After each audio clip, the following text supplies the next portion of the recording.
In attaining emotional control, the daily practice of healing techniques is of first importance. Emotional control cannot be gained in any magical or easy way. You cannot develop it by merely reading a book, although that is often helpful. The only sure method is by working at it regularly, persistently, scientifically, and by developing creative faith. I suggest that you begin with such a primary procedure as simply the practice of keeping physically still. Don't pace the floor. Don't wring your hands. Don't pound or shout or argue or walk up and down. Don't let yourself get worked up into a dither. In excitement ones, physical movements become accentuated. In developing a calm control, it is necessary to think calmness, for the body responds sensitively to the type of thoughts that pass through the mind. It is also true that the mind can be quiet by first making the body quiet.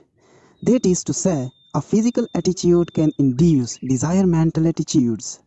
In a speech, I related the following incident which occurred in a committee meeting I attended. A gentleman who heard me tell this story was greatly impressed by it and took its truth to heart. He tried the techniques suggested and reports that it has been very effective in controlling his fuming and fretting. I was in a meeting where a discussion was going on which finally became rather bitter. Tempers were becoming frayed, and some of the participants were decidedly on edge. Sharp remarks were passed.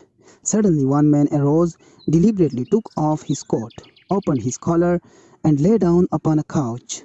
All were astonished, and someone asked if he felt ill. "No," he said, "I feel fine, but I am beginning to get mad, and I have learned that it is difficult to get mad lying down." We all laughed, and the tension was broken. Then our whimsical friend went on to explain that he had tried a little trick with himself. He had a quick temper, and when he felt himself getting mad, he found that he was clenching his fist and raising his voice.